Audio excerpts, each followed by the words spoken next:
से ही तैयारियां शुरू कर दी है, तो उनको ये लगातार क्लासेस देखते रहने चाहिए, ताकि इस क्लासेस से आपको बहुत ज़्यादा बेनिफिट देखने को मिलेगा।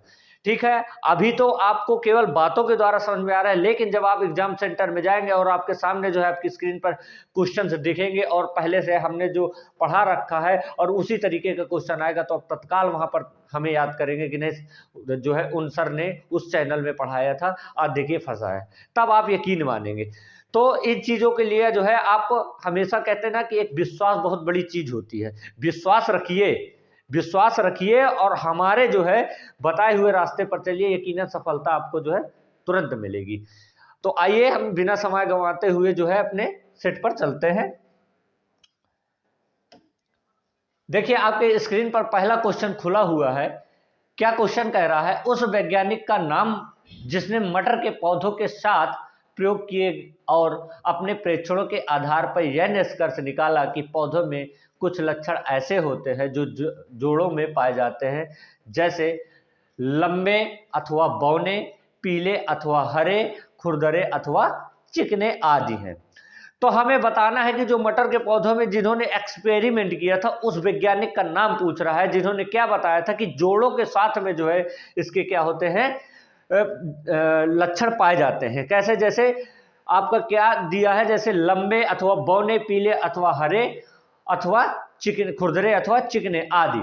तो इसमें जो आपका राइट ऑप्शन है, जो आंसर है सॉरी, इसमें देखिए पहला लिखा है चार्ल्स डार्विन, दूसरा लिखा है जॉर्ज मेस्ट्रल, तीसरा लिखा है ग्रेगर मेंडल, चौथा लिखा है MS स्वामीनाथन। तो देखिए चार्ल्स डार्विन आपके क्या है, चार्ल्स डार्विन ने आपको क्या बताया था, चार्ल्स डार्विन ने जो है आपके जो है थे तो आनुवंशिकी से ही संबंधित, लेकिन उन्होंने मटर के पौधे पर ऐसा कोई निष्कर्ष नहीं दिया था। उन्होंने तो ये बताया था कि पीढ़ी दर पीढ़ी क्या होता है, जो है अगर व्यक्ति क्या करता है, जैसे एक जिराफ के बारे में उन्होंने बताया था, क्या कहा कि जिराफ क्या होता है, उसकी गर्दन ऊंची कैसे हो जाती है, क्या होता है धीरे धीरे जो है ऊंचाई पे जो वृक्ष होते हैं उनको खाने के लिए वो क्या है गर्दन निरंतर लगातार उठाता रहता है, जिसके कारण क्या है उनने ये बताया कि जो है लगातार मतलब बढ़ता चला जाता है, यानी जिराफ की गर्दन इस तरीके से, यानी मांसपेशियों के लगातार उपयोग करने से क्या है मांसपेशियों में वृद्धि होती है। नेक्स्ट आपका देखा जॉर्ज मेस्ट्रल, जॉर्ज मेस्ट्रल इससे कोई संबंधित नहीं है। और आपका दे रखा सी ऑप्शन ग्रेगर मेंडल, तो ग्रेगर मेंडल का कभी कभी पूरा नाम भी जो है पूछ दिया जाता है एग्जाम में, तो इसका पूरा नाम होता है ग्रेगर जॉन मेंडल। क्या है, ग्रेगर जॉन मेंडल। चौथा दे रखा है MS स्वामीनाथन। MS स्वामीनाथन से आप भली भांति परिचित होंगे कि इन्होंने हरित क्रांति के जो है क्या कहे जाते हैं, जनक कहे जाते हैं। क्या कहे जाते हैं, हरित क्रांति के जो है जनक कहे जाते हैं। तो और इसमें मटर की बात कही गई है, तो स्वामीनाथन आपका हो नहीं सकता, बिल्कुल नहीं हो सकता। जॉर्ज मेस्ट्रल हो नहीं सकता। चार्ल्स डार्विन के बारे में आपने को बताया है, तो इसका उपयोग जो है ग्रेगर मेंडल ने किया था। ग्रेगर मेंडल ने ही मटर के पौधे पर उपयोग किया और इन्होंने क्या किया, कहा कि इनके जो लक्षण होते हैं जोड़ों में होते हैं, जैसे कि आपके क्या है लंबे अथवा बौने, पीले अथवा हरे, खुरदरे अथवा चिकने आदि हैं। तो आइए नेक्स्ट क्वेश्चन को देखते हैं।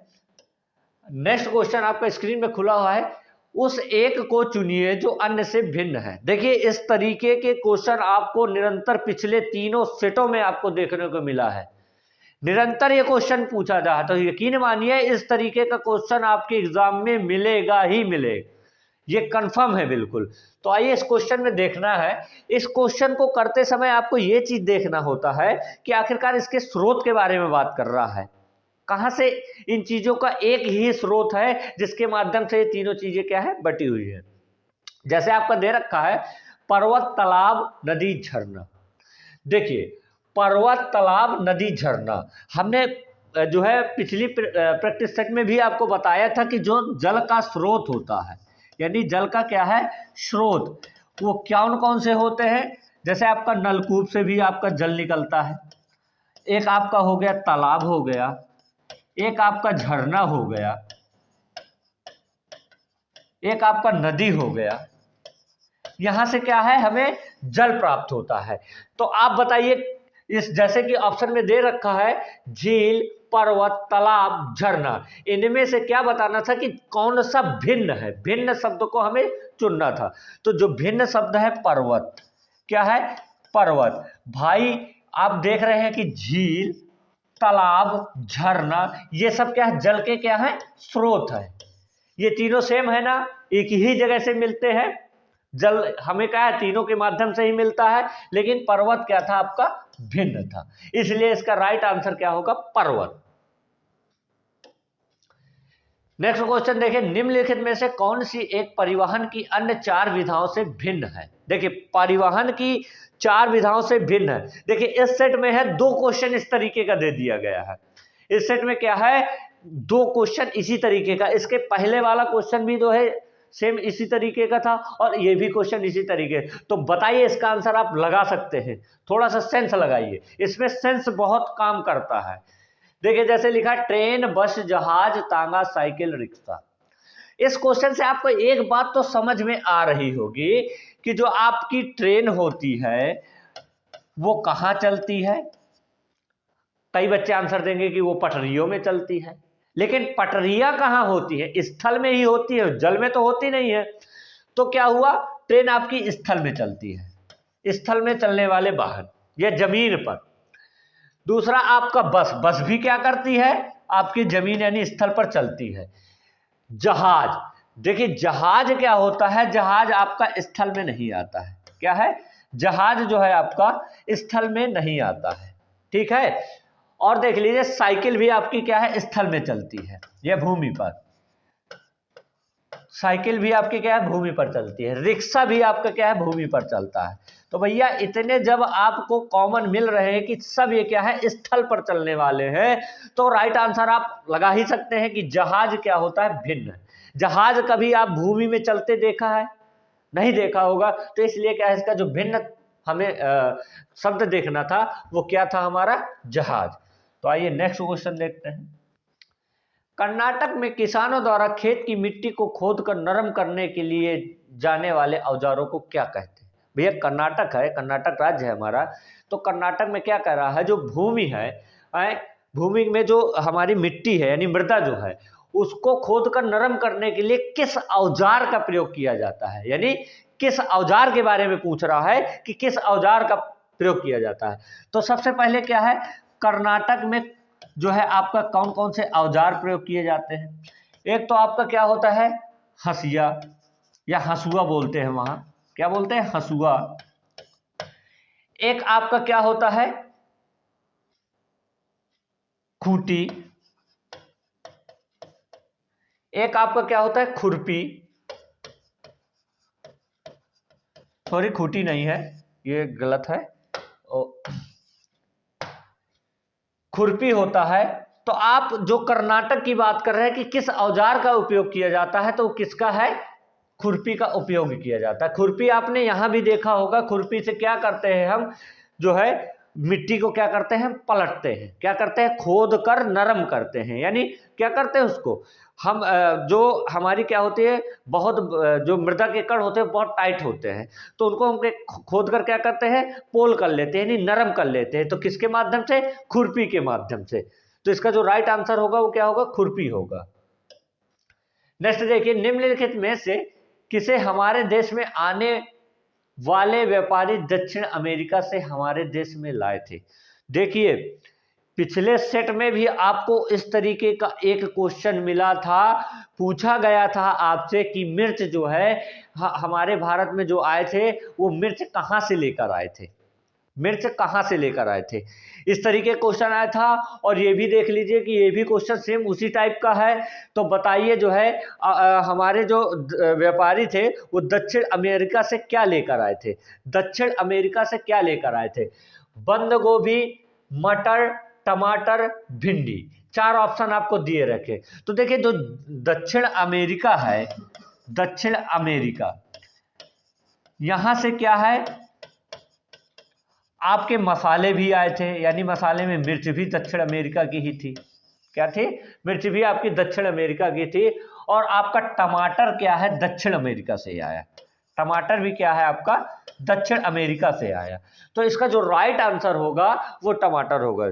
तो बताइए दोस्तों, आप लोगों को समझ में आ रहा होगा? कमेंट बॉक्स में आप जो है बता सकते हैं हमें कि आपको समझ में आ रहा है या नहीं आ रहा है समझ में। फिर बात करें, अगर हम भिंडी के बारे में पूछें, तो भिंडी के बारे में अगर हम पूछें तो ये क्या करता है, इसका जो है कार्य क्या होता है? भिंडी क्या है, पाचन क्रिया को क्या करता है, मजबूत बनाता है। क्या करता है? पाचन क्रिया को मजबूत बनाता है। और ये क्या करता है, इम्यूनिटी पावर को भी स्ट्रॉन्ग करता है। क्या करता है? इम्यूनिटी पावर को भी क्या है, स्ट्रॉन्ग करता है, में सहायक। और ये क्या करता है, आपका इम्यूनिटी सिस्टम को भी क्या है, स्ट्रॉन्ग बनाता है। तो देखा आपने कि ये ऐसे क्वेश्चन, इस टाइप के क्वेश्चन भी आपके सीटेट में जो है निरंतर लगातार देखने को मिलेंगे। अभी तक पिछले सेटों में भी इस टाइप का क्वेश्चन मिला और अब भी मिल गया। तो इससे आप अनुमान लगा सकते हैं कि इस टाइप के क्वेश्चनों में आपको जो है कैसे टिक आंसर को सही चुनना है, इस पर आपको थोड़ा सा अध्ययन करना पड़ेगा। ठीक है। और इन पॉइंटों को आप जो एक्स्ट्रा पॉइंट हम बताते हैं, इनको आप एक डायरी में नोट करते रहा करिए, जिससे क्या है कि अगर इससे घुमाकर, जैसे कि प्रश्न पिछली प्रैक्टिस सेट से इस प्रैक्टिस सेट में घुमाकर प्रश्न था, उसमें मिर्चे की बात कही थी, लेकिन इसमें क्या है, टमाटर की दक्षिण अमेरिका से क्या लाए थे, लेकिन आपके क्या है, मिर्च तो थी नहीं और टमाटर था, तो आपका टमाटर वहां से आया था। ठीक है।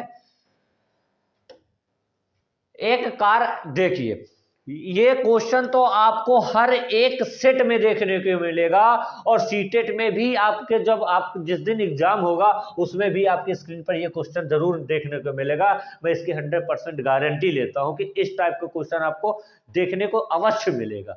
तो इस टाइप के क्वेश्चनों में आपको लगभग, आपने 2-3 दिनों की जो प्रैक्टिस है तो उसमें इस क्वेश्चन को लगाने का तरीका तो आपने सीख ही लिया होगा। तो आइए हम इस क्वेश्चन को सॉल्व करके देख लेते हैं। वो कह रहा है, एक कार एक्स शहर से, क्या है, एक कोई कार है जो एक्स शहर है, मतलब कोई शहर है जिसको एक्स से संबोधित किया, शहर से 7:30 कह रहा है, 7:30 पर जो है 7:30 मतलब बजे, 7:30 बजे वो क्या है, शहर वाई में क्या है, मतलब 7:30 बजे चलती है और शहर वाई में कितने समय पहुंच जाती है, यानी 22:30 पर। किस पे? 22:30 पे। ये जो 22:30 होता है ना, ये क्या है, आपका 24 घंटे का टाइम होता है। क्या है? 24 घंटे का। अगर 12 घंटे में बात करता है तो 12 के बाद पुनः जो है सुई क्या आती है, 1 पर आती है, या 12 के बाद पुनः हम क्या है, 1 गिनती शुरू कर देते हैं। लेकिन आपके 24 घंटे में अगर बात करते हैं तो हमें 1 से लेकर 24 तक ही जाना पड़ता है, 24 तक जाना पड़ता है। तो ऐसे क्वेश्चनों में हम क्या करते हैं, अगर डिफरेंट टाइम दे रखा है तो दोनों टाइमों को क्या करेंगे, पहले सबसे पहले हमें माइनस करना होगा। क्या करते हैं, हम घटाते हैं। तो 22:30 में अगर आप 7:30 को घटा देते हैं तो ये क्या आ जाता है आपका आंसर, ये आपका आता है जो है 15, यानी 15 बजे। अगर 12 घंटे में बात करें तो क्या है, लगभग 3 बजा रहा है। क्या बजा रहा है? 3 बजा रहा है। और देखिए दूरी भी दे रखा है, एक शहर एक्स से वाई के बीच की दूरी दे रखा है, कितना? 540 किलोमीटर। कितना दे रखा है? 540 किलोमीटर। तो देखिए हमारा टाइम आया, ठीक है, और पूछ क्या रहा है, कार की औसत चाल। तो चाल बराबर आपने क्या पढ़ा है, एक फार्मूला, बेसिक फार्मूला, चाल बराबर दूरी बटा समय। क्या पढ़ा था? दूरी बटा समय। चाल बराबर दूरी बटा समय। इससे आप देखिए दूरी दे रखा 540, समय हमारा निकल कर आया है 15। ठीक है। तो अब इसको अगर आप काटेंगे तो कितने से कटेगा? 15 एकन्नम 15 हो गया आपका, और क्या हो जाएगा आपका 15 तिया 45, 15 तिया 45, 15 तिया 45 हो गया। बचा कितना हमारे पास जो है 9 बचा, और 15 छक्का आपका क्या होता है 90 होता है। ठीक है, 15 छक्का आपका 90 हो गया। तो यहां से कितना है 36। लेकिन ऑप्शन में मीटर पर सेकंड में बात कर रहा है। बहुत शुरू से आपने देखा होगा कि किलोमीटर में बात कही होगी, लेकिन आंसर आपका क्या है मीटर पर सेकंड में देना है। तो मीटर पर सेकंड में बदलने के लिए किलोमीटर को हम क्या करते हैं 5/18 से हम क्या करते हैं, इसको भाग देते हैं। तो 18 का नंबर 18, 18 दूनी 36, ये कितना आ गया आपका 10 मीटर पर सेकेंड। 10 मीटर पर सेकेंड। बताइए दोस्तों, आप लोगों को समझ में आया? आई होप आ गया होगा समझ में। ना समझ में आया हो, कमेंट बॉक्स में आप वहां पर अपनी समस्या लिख सकते हैं कि नहीं समझ में आया। हम उस नेक्स्ट क्वेश्चन देखिए, हमारे देश के उन 3 राज्यों का समूह कौन सा है जिनके समुद्र तट अरब सागर पर है? देखिए, समुद्र तट क्या बता रहा है कि समुद्र तट क्या है, अरब सागर पर है। किस पर है? अरब सागर पर। उसके बारे में हम क्या पूछा है हमसे, राज्यों के बारे में 3 राज्य पूछे हुए हैं। तो देखिए ऑप्शन आपके दिख रहे होंगे, केरल, कर्नाटक, महाराष्ट्र, गुजरात, महाराष्ट्र, तमिलनाडु, आंध्र प्रदेश, केरल, कर्नाटक, गुजरात, महाराष्ट्र, पश्चिम बंगाल। तो देखिए भैया क्या है, केरल आपका क्या है, अरब सागर तट यानी समुद्र तट पर स्थित होता है। कर्नाटक भी आपका यही स्थित होता है, समुद्र तट यानी अरब सागर पे। और आपका महाराष्ट्र भी यही स्थित होता है। तो इसका मतलब राइट आंसर आपका क्या होगा, ए हो गया। केरल, कर्नाटक, महाराष्ट्र, जो कि क्या है 3 राज्यों का समूह है, जो क्या है समुद्र तट या अरब सागर पर जो है स्थित होते हैं। नेक्स्ट क्वेश्चन है, हमारे देश के किस एक राज्य या केंद्र शासित प्रदेश में खेती के लिए जंगल की भूमि सारे ग्रामवासियों की साझी होती है, अलग अलग परिवारों की नहीं होती है? मतलब कह रहा है हमारे देश में जो राज्य है या केंद्र शासित प्रदेश है, वहां के लिए जो खेती होती है वो जंगल के भूमि सारे ग्रामवासियों की साझी होती है। तो भैया एक चीज इस पे आप समझ रहे होंगे कि अगर उसमें क्या होता था कि जो है अगर जंगल में कई समय से जो है अगर वहां का व्यक्ति निवास कर रहा है या जंगल में रह रहा है, तो क्या है वो उसकी भूमि हो जाती थी। जंगल की भूमि का मालिक क्या होता था, वही होता था। ठीक है, लेकिन पूछा है ये कहाँ की बात कर रहा है। ऑप्शन दे रखा है लद्दाख, मिजोरम, पुडुचेरी, छत्तीसगढ़। तो इसका जो राइट आंसर है वो क्या है आपका, मिजोरम है। मिजोरम में क्या होता था, जो वहां के ग्रामवासियों थे, वो जो जंगल की जितनी भूमि होती थी वो आपस में क्या है जो है बांट दी जाती थी या उन्हीं की होती थी जमीन। ठीक है, नेक्स्ट क्वेश्चन देखिए, झारखंड की एक मुख्य फसल है, झारखंड की एक मुख्य फसल है। ऐसे टाइप के क्वेश्चन भी आप पिछले प्रैक्टिस सेट में देखने को मिले हैं आपको। ठीक है, तो पूछ रहे झारखंड की मुख्य फसल भैया। तो झारखंड की जो मुख्य फसल होती है वो क्या होती है, चावल होती है। क्या होती है, चावल होती है। जो कि चावल क्या है, कार्बोहाइड्रेट का एक अच्छा स्रोत है। क्या है, कार्बोहाइड्रेट का क्या है, एक अच्छा स्रोत है। कार्बोहाइड्रेट अधिक मात्रा में आपको क्या है, चावल से मिल जाता है। गेहूं, मूंगफली, मक्का, चावल, यानी चावल आपका क्या हो जाएगा, इसका राइट आंसर हो जाएगा। ठीक है, आगे बढ़ते हैं। केचुआ के किसान का मित्र माना जाता है, बिल्कुल सही। इसके लिए निम्नलिखित में से उचित कारणों को चुनिए। उचित कारण चुनना है कि जो केचुआ है वो किसान का क्या है, मित्र होता है। ठीक है, ऑप्शन दे रखे हैं, केचुए जिस खेत में रहते हैं वहां की मृदा में छेद बनाकर उसे पोली या नरम बनाते हैं। केचुआ क्या होता है, मिट्टी में जो पोषक तत्व होते हैं, ह्यूमस होता है, उसको बनाए रखता है। वो क्या करता है, मिट्टी को क्या है, प्यूरिफायर करता है। मिट्टी को ही खाता है, वहां मिट्टी को खाएगा और क्या करेगा, वो मिट्टी को जब खाएगा और अपना जो है मल त्यागेगा, तो वो क्या मिट्टी को क्या करता है, प्यूरिफायर यानी भुरभुरी टाइप की बनाकर जो है वो कर देता है। तो ये ऑप्शन आपका क्या है, सही है, यानी छेद बनाकर पोली या नरम को भूमि कर देता है। केचुआ द्वारा बनाए गए छेदों से मृदा को हवा और पानी आसानी से प्राप्त होता है। केचुआ क्या करता है, मृदा में जो है छेद बना देता है। मृदा में क्या करता है, छेद बनाता है। और छेद अगर बनाएगा तो उसमें क्या है, पर्याप्त मात्रा में हमें क्या है, ऑक्सीजन मिल जाती है। पर्याप्त मात्रा में जो है मृदा को क्या है, ऑक्सीजन मिल जाती है और पानी भी आपको मिलता रहता है। इसलिए क्या है, ये भी आपका राइट आंसर है। चलिए आगे देखिए, लिखा केचुए खरपतवार को खाते हैं जिसके मुख्य फसल की सुरक्षा में, जिससे क्या है, मुख्य फसल को सुरक्षा मिलती है। केचुआ भैया अभी बताया आपको, केचुआ क्या है, मिट्टी खाता है, ना कि आपके खरपतवार को खाएगा। खरपतवार का काम क्या होता है, खरपतवार पे अगर हम बात करें तो इसकी अगर परिभाषा की बात करें तो क्या होती है, परिभाषा होती है ये आपकी कि जैसे कि हम लोग फसल कोई बोते हैं, मान लीजिए गेहूं की हमने फसल बोई, हमने उत्पादन गेहूं का लेना है, गेहूं की फसल बोई और उस फसल के साथ उगने के साथ साथ कोई अन्य जो है पौधे उगाते हैं, जो क्या करते हैं, हमारे जो है गेहूं की फसल को नुकसान पहुंचाते हैं, उसको जो है उत्पादन दर को क्या है कम कर देते हैं। तो किसान क्या करते हैं, खरपतवार को जो है निकाल कर फेंक देते हैं। क्या करते हैं, खरपतवार को निकाल कर फेंक देते हैं या खरपतवार नाशी दवा का जो है छिड़काव करते हैं अपनी भूमि पर। तो भैया ये आपका जो है गलत है। नेक्स्ट देखिए, केचुए मृत पत्तियों और पौधों को खाते हैं। केचुए को मल मुदा की अधिक उपजाऊ बनाते हैं।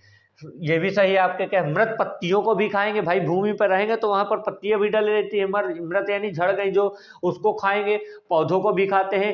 केचुए के मल मुद्रा की अधिक उपजाऊ बना, जो केचुए का मल होता है भैया वो क्या है भूमि के लिए अधिक उपजाऊ होता है।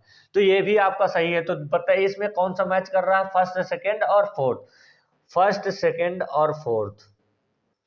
ये आपका डी ऑप्शन आपका क्या है राइट है, इसमें फर्स्ट सेकेंड और जो है फोर्थ बता रहा। तो समझ में आ गया होगा आई होप। नेक्स्ट क्वेश्चन देखिए, मधुबनी चित्रकला बहुत पुरानी है। ये भैया चित्रकला है, बहुत पुरानी चित्रकला है। इस चित्रकला में क्या होता है, आंगन या दीवारों पर इस तरह की ड्राइंग की जाती है। घर के आंगन व जो है दीवारों पर इसकी क्या है ड्राइंग की जाती है। मधुबनी चित्रकला। वो कह रहा है त्योहारों और खुशी के अवसरों पर मधुबनी घरों के आंगनों और दीवारों पर मधुबनी चित्रकला के चित्र बनाए जाते हैं। बिल्कुल सही। मधुबनी भारत के किस राज्य में है, इससे पूछ रहा है कि जो मधुबनी चित्रकला है वो भारत के किस राज्य में जो है, यानी भारत में कौन सा राज्य है और उसके अंदर कौन सा जिला है जहां पर ये क्या है मधुबनी चित्रकला प्रसिद्ध है। आपका ऑप्शन दे रखा उत्तर प्रदेश, उत्तराखंड, पश्चिम बंगाल और बिहार। तो आपका क्या है इसमें जो है राइट आंसर क्या है, बिहार में मधुबनी चित्रकला फेमस होती है। क्या है, बिहार में मधुबनी जिला है एक, बिहार के अंदर क्या है मधुबनी जिला है, उसमें क्या है मधुबनी जो है चित्रकला फेमस होती है। क्या होती है, चित्रकला फेमस होती है। तो बताइए आपको समझ में आ गया होगा। चल मूव ऑन करते हैं अपने नेक्स्ट क्वेश्चन की तरफ। नेक्स्ट क्वेश्चन आपका देखिए दे रखा है, नीचे दिए गए कथनों पर विचार करते हैं। चलिए विचार कर लेते हैं। पहला लिखा है, महाराष्ट्र के लोगों को सहजन के फूलों के पकौड़े खाना अच्छा लगता है। भैया महाराष्ट्र में क्या है, महाराष्ट्र में सहजन के फूल खाए जाते हैं, यानी सहजन की जो है सब्जियां खाई जाती हैं। सहजन को सब्जी में मिलाकर जो है खाते हैं, यानी उसकी सब्जियां बनाई जाती है। तो महाराष्ट्र में क्या है सहजन। और एक और बताता हूं आपको, उत्तर प्रदेश की अगर बात कर लें तो ये क्या है कचनार। क्या है, कचनार। कचनार की जो है सब्जी उत्तर प्रदेश के अंदर खाई जाती है। महाराष्ट्र में सहजन के फूलों की जो है सब्जी खाई जाती है। तो ऑप्शन आप देख लीजिए, महाराष्ट्र के लोगों को सहजन के फूलों के पकौड़े खाना अच्छा लगता है, बिल्कुल सही। जम्मू और कश्मीर के लोगों केले के फूलों की सब्जी पसंद करते हैं। भैया जम्मू और कश्मीर में थोड़े ना पसंद करते हैं, ये आपके किस में है, केरल की बात कर रहा है, ये केरल में पसंद करते हैं। तो ये क्या हो गया आपका रॉन्ग आंसर हो गया, ये आपका क्या हुआ रॉन्ग आंसर हो गया। नेक्स्ट देखिए, आपका उत्तर प्रदेश में रहने वाले लोगों को कचनार के फूलों, जैसे कि मैंने बताया कि उत्तर प्रदेश में क्या कचनार के जो है कचनार के फूलों की सब्जी पसंद करते हैं। तो ये राइट हो गया। तो देखिए ऑप्शन कौन सा मैच किया, फर्स्ट और थर्ड। फर्स्ट थर्ड किसी में है, फर्स्ट और थर्ड, यानी डी आपका ऑप्शन क्या होगा राइट होगा, फर्स्ट और थर्ड। नेक्स्ट क्वेश्चन देखिए, यह उत्तराखंड का एक स्थान है तथा यह महत्वपूर्ण पर्यटन स्थल है। यह अरण्य बाघ के संरक्षण से संबंधित। भैया कार्बेट पार्क उत्तराखंड में है, जिम कार्बेट। क्या है, जिम कार्बेट जो आपका है वो पार्क कहां पर स्थित है, उत्तराखंड में। कहां पर स्थित है, उत्तराखंड में। उत्तराखंड में जो है स्थित है। यहां पर क्या है अरण्य बाघ, क्या है अरण्य बाघ के लिए जो है ये पार्क बनाया गया है, जिम कार्बेट पार्क जो है। तो पूछ रहा है कि ये संरक्षण से संबंधित है, अरण्य बाघ के संरक्षण से संबंधित है। तो भैया क्या हो जाएगा, कार्बेट पार्क इसका राइट आंसर हो जाएगा। अगर हम दुधवा पार्क की बात करें तो ये क्या है आपका बारहसिंगा के लिए फेमस है। क्या है, बारहसिंगा या बाघ के लिए जो क्या है इसका फेमस है। ये कहाँ है, उत्तर प्रदेश में। अगर जिला पूछ ले आपसे भैया तो क्या आप बताएंगे, जिला आपका लखीमपुर खीरी। क्या है, लखीमपुर खीरी। उत्तर प्रदेश राज्य के लखीमपुर खीरी जिले में जो है क्या है आपका दुधवा राष्ट्रीय उद्यान जो है किसके लिए है, बारहसिंगा के लिए जो है प्रसिद्ध है। ठीक है। कार्बेट आपका बता दिया अरण्य बाघ के लिए फेमस है, तो जो इसका राइट आंसर था वो कार्बेट पार्क ही था। आइए नेक्स्ट बढ़ते हैं। ईवीएस, अब आपके क्या हो गए, पेडोलॉजी, क्या हो गए, पेडोलॉजी। आपके पेडोलॉजी से संबंधित प्रश्न 15 नंबर के आते हैं, 15 नंबर के आते हैं। तो पेडागोजी भी आपको बहुत अच्छे से समझ के चलना है। जैसे जैसे कॉन्सेप्ट बताते जाएं, आपको केवल क्या है, नोट करते जाना है, उस कॉन्सेप्ट को आपको दिमाग में जो है बैठा लेना है, ताकि क्या है आपके जो पेडागोजी से संबंधित प्रश्न है वो भी सही हो जाए ईवीएस में। कह रहा है ईवीएस पढ़ाने का निम्न में से कौन सा उद्देश्य शिक्षा के सतत विकास में महत्व को दर्शाता है। भैया सतत मतलब निरंतर विकास के महत्व को क्या करेगा, ये दर्शाएगा। ईवीएस पढ़ाने के निम्न में से कौन सा उद्देश्य, तो देखिए जो आपका ईवीएस है इसके पढ़ाने के क्या क्या उद्देश्य होने चाहिए। ऑप्शन में आपका दे रखा है, जैसे समानता, न्याय, शांति तथा मानव के अधिकार एवं मर्यादा के सम्मान के विषय पर समालोचना करना। तो भैया देखिए जो ईवीएस पढ़ाएंगे तो उसमें क्या होगा, आपका समानता होनी चाहिए सबसे पहली बात। दूसरा उद्देश्य क्या होना चाहिए, आपका न्याय भी होगा, उसमें शांति भी होगी, ऐसा नहीं कि जो है शांति ना हो। मानव के अधिकार, यानी जो मानव को अधिकार दिए गए उसके बारे में भी जो है चर्चाएं की जाएगी। मर्यादा, उनकी क्या मर्यादाएं हैं उनके बारे में ही आपका जो है चर्चा की जाएगी। तो ये सब क्या है, आपके उद्देश्य है ईवीएस पढ़ाने के लिए। ठीक है, तो ये आपका राइट हो जाएगा आंसर। तकनीकी एवं गुणात्मक कौशलों का विकास करना। ईवीएस पढ़ाने से आपके क्या तकनीक और गुणात्मक कौशल पर विकास नहीं होने वाला है। ठीक है, तो ये आपका क्या है, रॉन्ग है। बच्चों को अन्वेषण की क्रिया, भाई बच्चों को अन्वेषण की क्रियाकलाप क्या बताएंगे आप, जो है बच्चे आपके छोटे हैं, अन्वेषण की क्रियाकलापों को इतना समझ उसके अंदर नहीं कि वो क्रियाकलापों को समझेगा। डिजाइन तथा संरचना के कौशलों पर बल देना। भाई डिजाइन या संरचना देंगे तो ये आपके क्या गणित में आ जाता है, उस पर बल देंगे तो ये ईवीएस का तो है ही नहीं है। तो आपका जो राइट आंसर था वो ए था, जो उद्देश्य था समानता, न्याय, शांति तथा मानव के अधिकार एवं मर्यादा के सम्मान के विषय पर समालोचना करना। तो इसका राइट आंसर आपका क्या हो जाएगा, ए हो जाएगा। नेक्स्ट क्वेश्चन देख लीजिए। प्राइमरी स्तर पर ईवीएस की थीम आपस में संबंध एवं अंतः संबंधित है, क्योंकि देखिए जो प्राइमरी क्लास के बच्चे होते हैं उनके बारे में जो थीम आपस में संबंध एवं अंतः संबंधित है। क्या है, वो आपस में क्या संबंध भी है और अंदर से भी जो है अंतः संबंधित है, उनके आपस में अंतः संबंधित है दोनों की। तो ऑप्शन दे रखा है ईवीएस का एकीकृत स्वरूप है। ईवीएस क्या है, का एक एकीकृत स्वरूप है, कौन, संबंध एवं अंतः संबंध। ईवीएस का अनुशासनीय स्वरूप है। ईवीएस का एकल विषय स्वरूप है। ईवीएस का विषय पर आधारित स्वरूप है। तो भैया देखिए इसके राइट आंसर अगर पहले हम जान ले तो क्या है, एकीकृत स्वरूप। एकीकृत स्वरूप के माध्यम से क्या है, अंतः जो है संबंधित है, अंतः संबंधित। ईवीएस में जो है एकीकृत स्वरूप होगा, सभी के दोनों को अगर मिलकर जो है बच्चे अगर अपने अंदर से ही चीज़ों को वो करेंगे तो क्या है, जो है उनको ज़्यादा सुटेबल हो गया है। देखिए इसमें क्या है कि बच्चे अगर सेल्फ से कोई चीज़ करते हैं स्वयं से, तो वो क्या है, बहुत ही जो है प्रभावकारी होती है और अच्छी भी होती है। तो आपका जो है राइट आंसर है ईवीएस का एकीकृत स्वरूप है।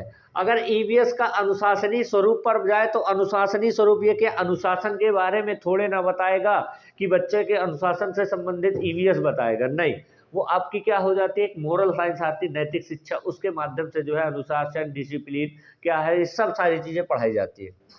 तीसरा, ईवीएस का एकल विषय स्वरूप है। ईवीएस देखिए प्राइमरी क्लासेस में क्या होता था, ईवीएस कोई जो है आपका पर्टिकुलर सब्जेक्ट नहीं होता था। ईवीएस क्या गणित के साथ भी पढ़ाए जाते थे, हिंदी के साथ भी पढ़ाया जाता था और इंग्लिश में भी जो है पेड़ पौधे आदि संबंधित चित्रों के माध्यम से पढ़ाया जाता था। तो क्या सभी विषयों में देखने को मिलता था। तो क्या है, ये एकल विषय के स्वरूप में नहीं, ये भी गलत है आपका। ईवीएस का विषय पर ईवीएस का विषय पर आधारित है। ईवीएस विषय ही नहीं है तो कोई आधारित नहीं प्राथमिक स्तर के बच्चों पर। तो राइट आंसर आपका क्या होगा, इसका ए आपका राइट आंसर हो जाएगा। ए क्या होगा, राइट आंसर हो जाएगा। नेक्स्ट देखिए, ईवीएस का स्वरूप बाल केंद्रित हो।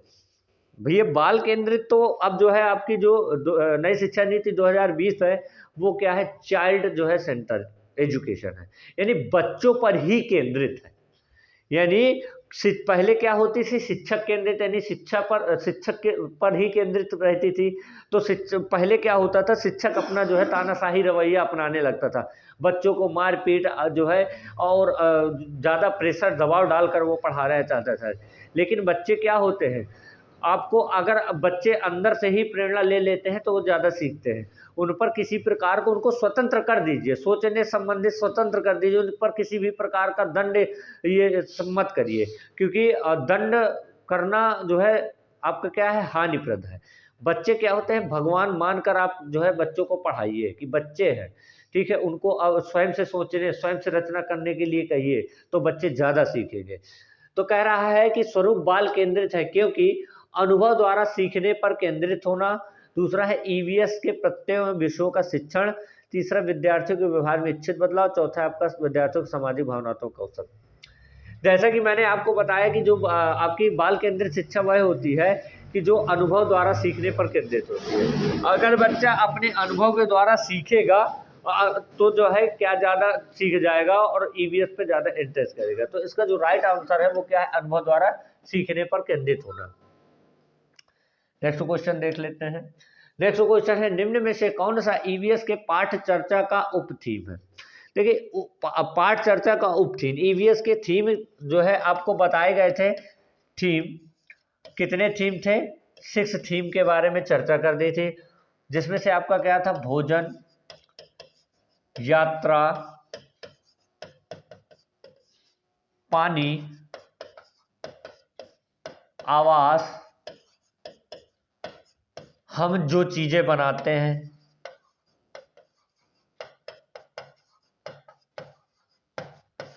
हम जो चीजें बनाते हैं,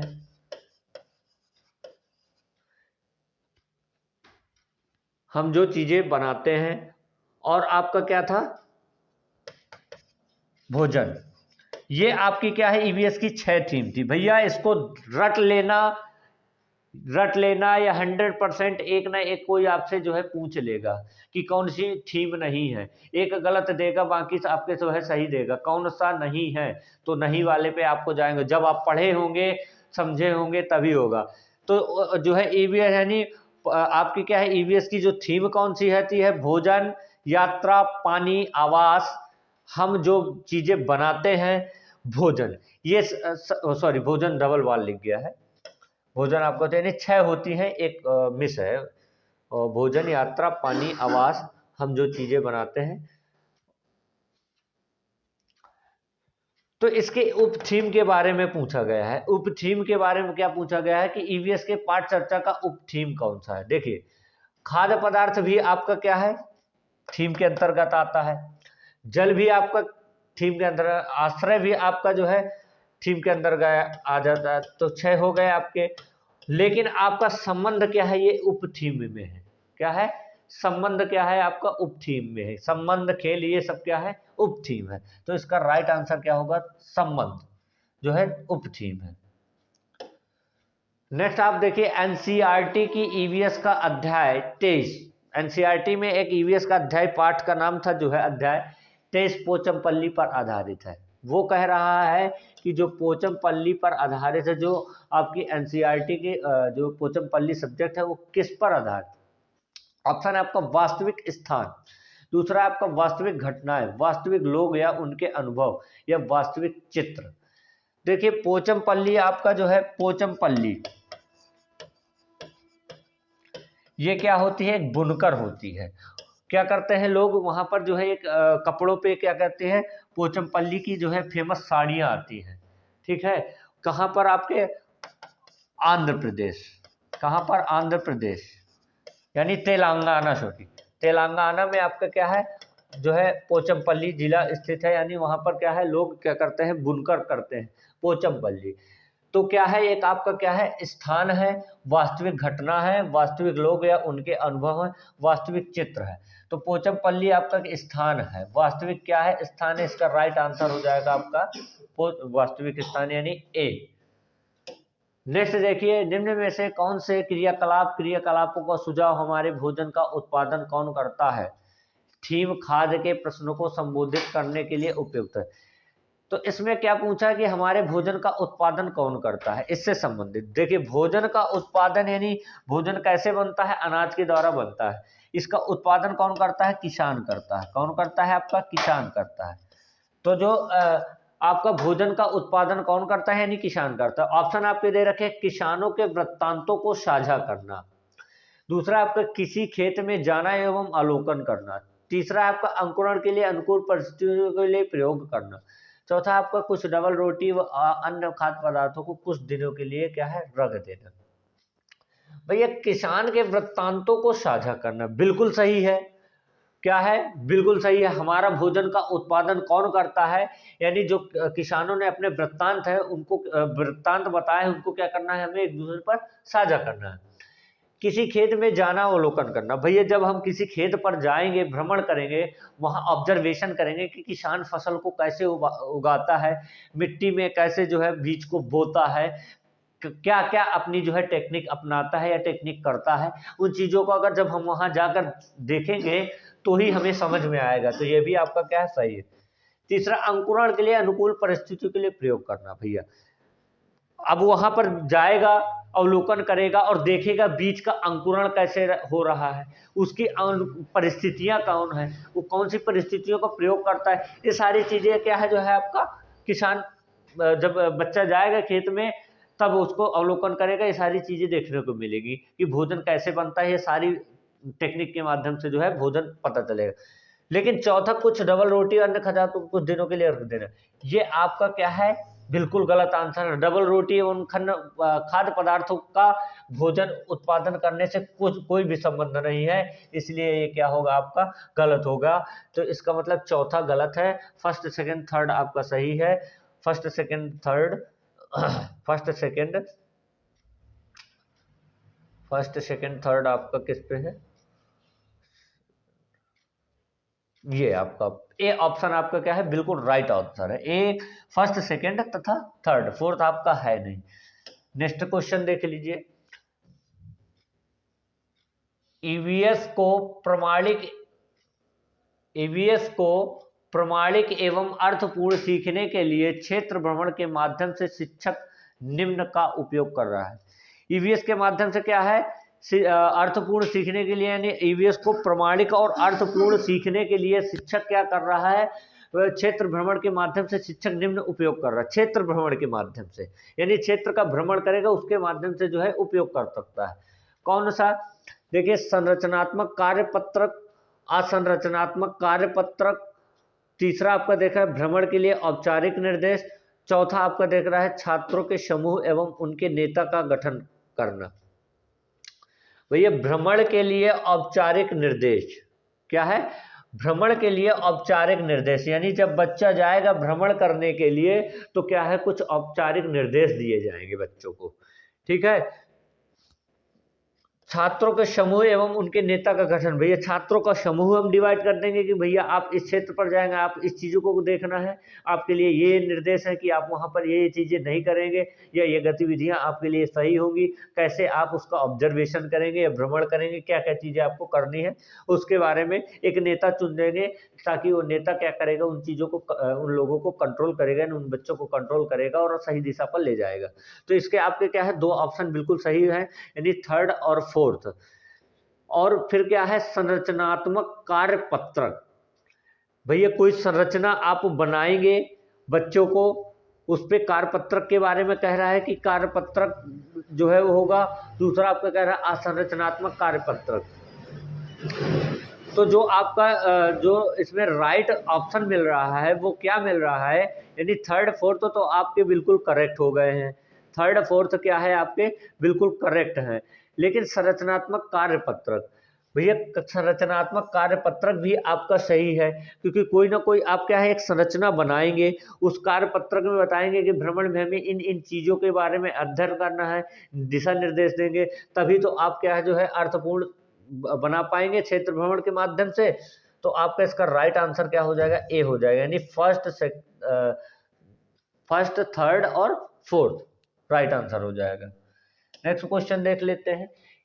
एनसीईआरटी की कक्षा 5 की ईवीएस पाठ्य पुस्तक के अध्ययन में मेंडल की कहानी देने का उद्देश्य।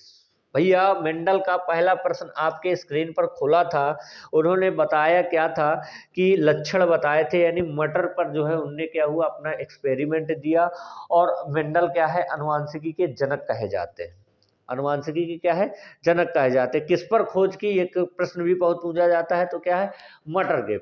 मटर पर खोज की, क्या क्या लक्षण पाए, उन्होंने देखा कि जो भी लक्षण होंगे क्या हो, जोड़े में होंगे, जोड़े में होंगे, यानी खुदरा तथा चिकना दो भी होंगे, जोड़े पे होंगे।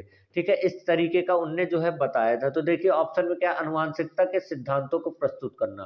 भैया कक्षा का 5 का छात्र है, अगर आप उसको जो है सिद्धांतों के बारे में बताएंगे तो उनमें इतनी समझ नहीं रहती है कि वो उन सिद्धांतों को क्या है समझ पाए। उनके लेवल के अकॉर्डिंग हमें जो है क्या है पढ़ाना है। तो ये आपका जो क्या है गलत आंसर है। दूसरा देख लीजिए, हमारी व्यक्तिगत पहचान किस प्रकार परिवार से प्राप्त वंशानुगत गुणों से बनती है, इसको केंद्रित करना। भाई अनुवांशिक के बारे में बताया था, उन्होंने बताया था कि क्या है, कुछ अनुवांशिक लक्षण होते हैं वो पीढ़ी दर क्या है पीढ़ी बढ़ते रहते हैं। तो क्या है, ये आपका सही हो जाएगा, यानी हमारी जो व्यक्तिगत पहचान है किस परिवार से प्राप्त वंशानुगत गुणों से बनती है, इसको केंद्रित करना है। थर्ड आपका ऑप्शन देखा, वैज्ञानिक प्रयोगों की प्रक्रिया द्वारा विद्यार्थियों को प्रेरित करना। बिल्कुल, वैज्ञानिकों ने जो भी प्रक्रियाएं दी है, प्रयोग किया है, उनको क्या है प्रेरित करना है जो है। चौथा आपका है, वैज्ञानिक के सतत परिश्रम की विशेषता को केंद्रित करना। बिल्कुल, ये चीजें आप कर सकते हैं कक्षा 5 के छात्रों के अंदर। तो इसमें राइट आंसर क्या है, फर्स्ट होगा, है नहीं, गलत है, सेकंड थर्ड फोर्थ, यानी सेकंड थर्ड फोर्थ की बात कर रहा है। तो उसमें आप देख रहे हैं कि आपका क्या है, हमारी व्यक्तिगत पहचान किस परिवार से प्राप्त वंशानुगत गुणों से बनती है, इसको केंद्रित करना है। बिल्कुल सही है। दूसरा और तीसरा क्या, वैज्ञानिक प्रयोगों की प्रक्रिया द्वारा विद्यार्थियों को प्रेरित करना। बिल्कुल सही है। दूसरा और तीसरा अभी आपका बिल्कुल मैच कर रहा है। और क्या है आपका, वैज्ञानिक के सतत परिश्रम की विशेषता को केंद्रित करता है, यानी वैज्ञानिक का जो सतत परिश्रम है उसकी विशेषता को क्या करेगा, केंद्रित करेगा। बिल्कुल, तो इसका जो राइट आंसर वो क्या हो जाएगा आपका, इसका राइट आंसर हो जाएगा डी ऑप्शन, यानी ये क्या करेगा प्रयोग, सॉरी क्या है सेकंड थर्ड। ये पहला आपका गलत था और सेकंड थर्ड फोर्थ आपका क्या है ये सही है। तीनों ऑप्शन सही है, तो यानी डी ऑप्शन आपका इज द करेक्ट आंसर है। नेक्स्ट देख लीजिए, रचनात्मक आकलन की तकनीकी का चुनाव कीजिए। जो हमने रचनात्मक आकलन किया है उसकी तकनीकी का चुनाव करना है, यानी उसकी तकनीकी कौन सी सबसे बेस्ट है। लिखा सहपाठी आकलन, दूसरा है क्रम निर्धारण मापनी यानी रेटिंग स्केल, पोर्टफोलियो फाइल, प्रदत्त कार्य। तो भैया बताइए रचनात्मक आकलन कैसे किया जाएगा। भैया जो हमारे छात्र जो है साथ में पढ़ रहे हैं, जो भी स्टूडेंट हैं, वो अगर साथ में यानी सहपाठियों के साथ में अगर पढ़ते हैं तो क्या है उसका आकलन कर लिया जाता है कि वो क्या है रचनात्मक आकलन उससे हो जाता है। ठीक है, यानी सहपाठी आकलन के द्वारा हम क्या है आकलन करते हैं। रचनात्मक आकलन का जो है आकलन कैसे करते हैं, यानी सहपाठी आकलन के द्वारा। तो ये आपका राइट आंसर हो जाएगा। ठीक है, आइए नेक्स्ट क्वेश्चन की तरफ मूव करते हैं। निम्न में से कौन सा उपकरण अवलोकन तकनीकी पर आधारित है। भैया क्या पूछ रहा है, उपकरण अवलोकन की तकनीकी पर आधारित है। तो इस पे जो राइट आंसर वो क्या, पोर्टफोलियो यानी फाइल। ये क्या है एक तकनीकी है। पोर्टफोलियो में क्या होता है, टोटल आपका जो है लेखा जोखा होता है। पोर्टफोलियो के में क्या होता है, एक टेक्निक है जिसमें क्या है बच्चों का सारा कुछ जो है रिकॉर्ड उसके अंतर्गत दिया रहता है, यानी उस पर क्या है लिखा जाता है। तो पोर्टफोलियो आपकी क्या है टेक्निक है जिसके द्वारा क्या है अवलोकन हम कर सकते हैं, बच्चे के बारे में पता लगा सकते हैं। नेक्स्ट देखिए, विद्यार्थी किस प्रकार ईवीएस में सीख रहे हैं, इसका आकलन के लिए निम्न में से कौन सा सूचक उपयोग किया जा सकता है। देखिए कह रहा है विद्यार्थी किस प्रकार क्या है आकलन कर रहे हैं, यानी सीख रहे हैं उसका हमें आकलन करना है, उसके लिए कौन सा सूचक उपयोग किया जाता है। तो जो सूचक की अगर बात करें तो ऑप्शन आपका दे रखा है विचार विमर्श। क्या है विचार विमर्श। अगर जो है छात्र क्या करेंगे आपस में विचार विमर्श करेंगे तो क्या होगा आपका जो है आकलन उसका कर पाएंगे आप। तो इसका जो राइट आंसर होगा वो विचार विमर्श। प्रत्याहान, याद, बता देना या स्पष्ट कर देना, ये तीनों आपके क्या है, निगेटिव टाइप के चीजें हैं। तो ये क्या है, आपके गलत है। तो सही आंसर चुनना था तो विचार विमर्श आपका यानी ए इसका जो है करेक्ट आंसर है।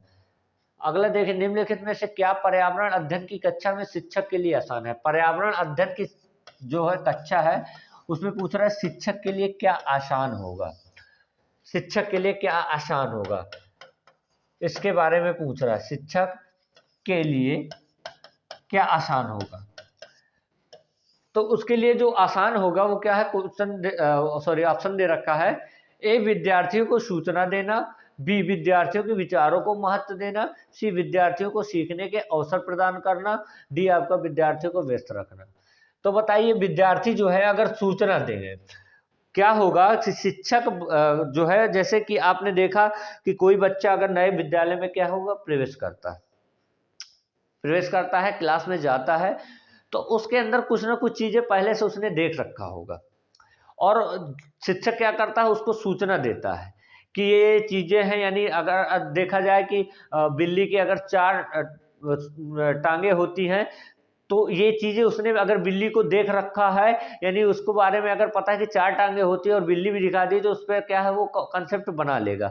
यानी अगर शिक्षक क्या करेगा, सूचना अगर देता है तो क्या होगा, आपका जो है पर्यावरण अध्ययन की कक्षा शिक्षक के लिए आसान हो जाएगी। तो इसका राइट आंसर क्या है, विद्यार्थियों को सूचना देना। ठीक है दोस्तों, आगे बढ़ते हैं। नेक्स्ट क्वेश्चन है आपका, निम्नलिखित में से क्या पर्यावरण अध्ययन के सीखने का प्रभावशाली साधन है। पर्यावरण सीखने के लिए प्रभावशाली साधन, ये भी क्वेश्चन कई बार आपके रिपीटेड हो रहे हैं, यानी उसी से जैसे ही क्वेश्चन है।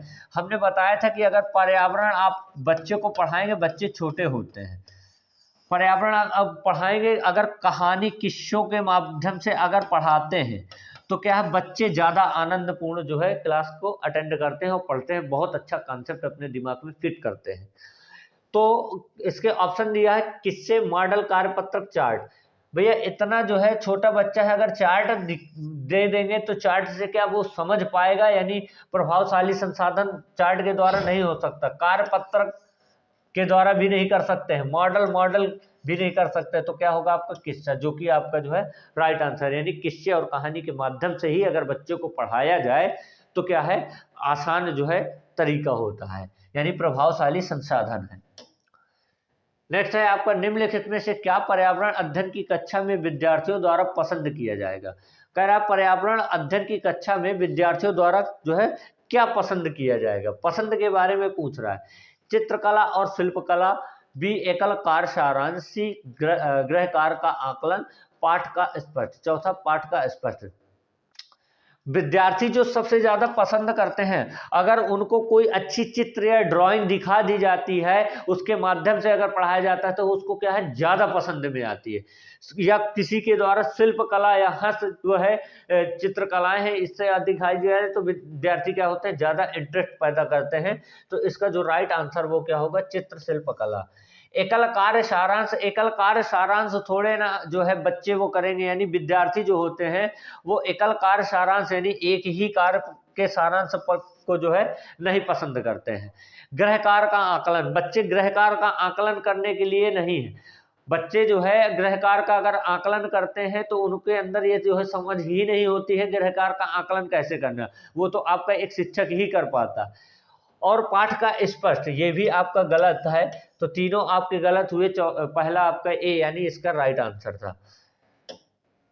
अगला है आपका, पर्यावरण अध्ययन की कक्षा में विद्यार्थियों को अवसर मिलता है। देखिए, पर्यावरण अध्ययन की कक्षा में विद्यार्थियों को अवसर के बारे में बात की जा रही है। कैसे अवसर होने चाहिए, जैसे दिखा है आपका ऑप्शन, प्रश्न पूछने का, परिभाषा सीखने का, उदाहरणों को कथन देने का या वर्णन करने का। तो जो बच्चे होते हैं उनको क्या है, खुला यानी स्वतंत्र छोड़ दीजिए, वो क्या है अध्ययन करेंगे, तो उसमें जो है क्या है, प्रश्न भी आपसे पूछेंगे। तो इसका जो राइट आंसर वो क्या है, प्रश्न पूछने का। परिभाषा सीखने का, परिभाषा कैसे सीखेंगे, परिभाषा सीखने का जो है आप विद्यार्थी को अवसर नहीं दिया जाता कि वो परिभाषा को सीखे या किसी जो है अवधारणा को सीखे या किसी चीज का वर्णन करे। तो इसका राइट आंसर क्या है, प्रश्न पूछने का। तो आज तक के लिए इतने ही क्वेश्चन। आपने देखा कि इन क्वेश्चनों में आप जो है प्रीवियस प्रैक्टिस सेट में आप देख रहे हो कि लगातार कुछ ऐसे सिमिलर क्वेश्चन हैं जो हल्का सा घुमा दिया जाता है लेकिन बार बार आपसे पूछा जा रहा है। यकीन मानिए वैसे ही क्वेश्चन आपके सीटेट में जो है देखने को मिलेंगे। जिस दिन आपका एग्जाम होगा, जिस जो है हमारे बहन भाई का एग्जाम होगा, उस दिन सीटेट में देखिएगा कि ईवीएस में इस टाइप के क्वेश्चन आपको अवश्य मिलेंगे। यकीन मानिए अगर क्लास आप बहुत अच्छे से ध्यानपूर्वक समझ रहे हैं, कॉन्सेप्ट को लिख रहे हैं, तो आपका जो है प्रश्न गलत हो ही नहीं सकता है। और जो छात्र अगर ध्यानपूर्वक नहीं करता है तो उसके लिए हमारे पास कोई दवा नहीं है।